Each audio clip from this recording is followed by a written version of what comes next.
Goeiemôre geliefde disipel van Jesus en baie welkom by nog 'n episode van In Jesus Bybelstudie. Hier is die 34ste episode van ons reeks oor jou identiteit in Christus. En ons kyk hierdie week na sonde en hoe ons na sonde moet kyk as wedergebore seuns en dogters van God.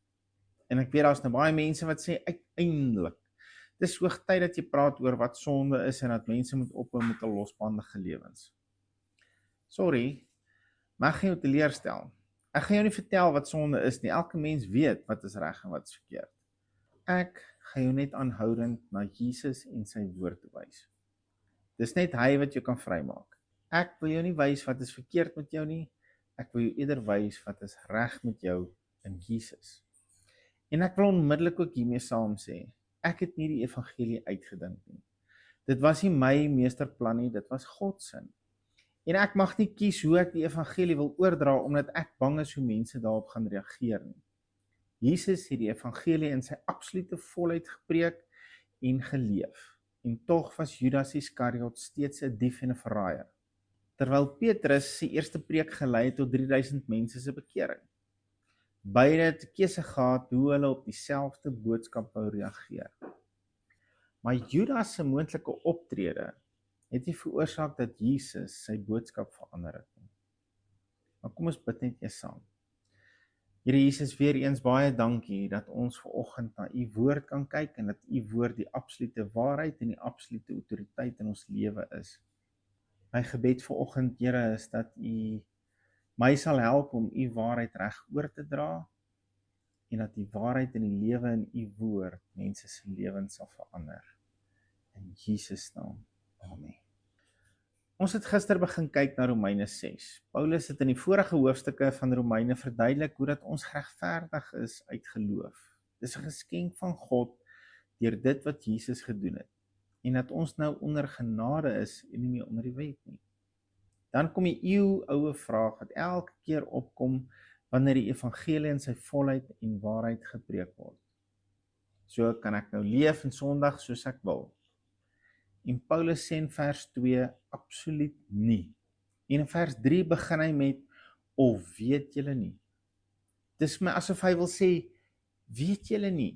Want as julle geweet het, sou julle nie daardie vraag gevra het nie. Julle vra dit uit onkunde. Dis onkunde wat maak dat jy vra, kan ek nou maar aanhou sondig? En hy begin sommer met 'n reguit hou. Luister na die hele vers 3. Of weet julle nie, dat ons almal wat in Christus Jesus gedoop is, in sy dood gedoop is. En vers 4 begin met, ons is dus saam met hom begrawe deur die doop in die dood. Heilige Gees, help my asseblief vanoggend om hierdie waarheid reg te verduidelik. Die woord verduidelik hier, dat ons doop simbolies was van ons wat saam met Jesus begrawe is. En is duidelik dat hy hier van ons geesmens praat. Dit was wel jou vlees wat gedoop is, maar in die gees is jou ou mens, jou ou gees, saam met Jesus begrawe. In vers 6 sê hy, aangesien ons dit weet, dat ons ou mens saam gekruisig is. Ons ou mens, die mens wie ons was voor wedergeboorte, is saam met Jesus gekruisig. Weereens is dit duidelik dat hy van ons geesmens praat, want my vlees is tog sekerlik nie saam met Jesus gekruisig nie. Maar wat se ou mens praat hy van? In Genesis 1 vers 26 lees ons dat God sê, laat ons mense maak na ons beeld en na ons gelykenis. Maar dan in hoofstuk 2 vers 16 en 17 is die opdrag duidelik. Van al die bome van die tuin mag jy vry eet, maar van die boom van die kennis van goed en kwaad, daarvan mag jy nie eet nie, want die dag as jy daarvan eet, sal jy sekerlik sterwe.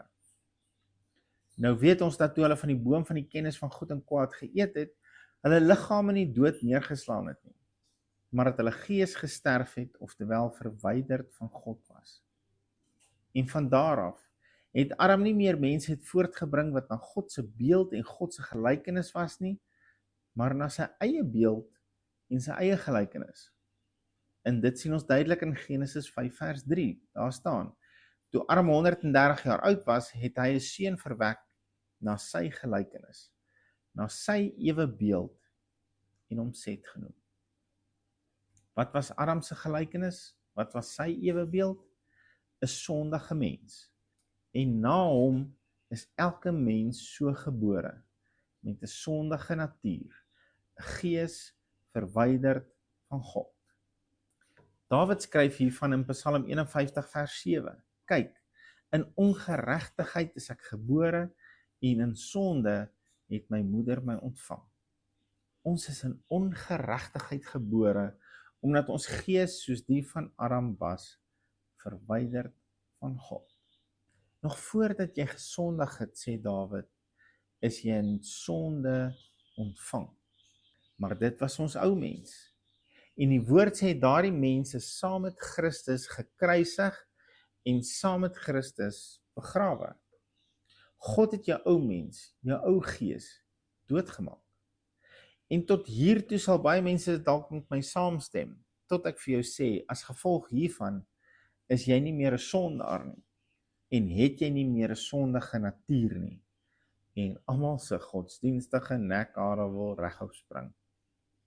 Ek sê nie jy kan nie meer sondig nie, ek sê jou gees het 'n nuwe natuur. Jou gees is nou weer een met God se gees. En God se gees het nie 'n sondige natuur nie. Jy is of 'n sondaar of 'n wedergebore seun van God, maar jy kan nie albei wees nie. Jou denke mag dalk nog soos die ou mens dink, en daarom moet ons voortdurend tyd in God se woord spandeer, sodat ons gedagtes kan vernuwe, kan herprogrammeer as jy wil, na dit wat God in ons gees kom doen het aan die kruis en deur wedergeboorte. As ons nie weet wie en wat ons is in ons nuwe identiteit in Jesus nie, gaan ons aanhou leef soos die ou mens geleef het, en gaan ons aanhoudend sondig soos die ou mens gesondig het. Maar ek wil vandag vir jou sê, jy hoef nie meer so te leef nie. Jy kan verander. Begin deur anders te dink. Begin dink in lyn met jou nuwe mens, jou nuwe identiteit, want jou ou mens het gesterf, jou ou mens is gekruisig, jou ou mens is begrawe. Glo dit en leef dit. As die Here wil, kyk ons môre na, as my ou mens dan gesterf het saam met Jesus, wat het daarna gebeur? Here Jesus, baie dankie vir die waarheid en die krag van u woord, van die lewe wat daar in u woord is. Open vandag ons harte, Here, dat ons sal ontvanklik wees vir hierdie waarheid. U het ons ou mens gekruisig. Hy is dood, saam met Jesus begrawe. Dat 'n nuwe mens opgestaan. 'n Nuwe mens wat een is met u gees. 'n Wedergebore mens. Dis net u gees wat hierdie waarheid vir ons kan duidelik maak. Kom doen dit nou asseblief in Jesus naam. Amen. As jy dalk meer oor ons bediening wil uitvind of met ons wil kontak maak, kan jy gerus na ons webwerf toe gaan by injesus.co.za. En jy kan ook na ons kerk se Engelse boodskappe kyk op ons YouTube kanaal by In Jesus Ministry. Ons het ook hierdie jaar meer aandag begin gee aan ons podcast, so jy is welkom om na vorige boodskappe daar te gaan luister op In Jesus Bybelstudie. Geliefde disipel, hou jou oog op Jesus en jou neus in sy woord. Shalom.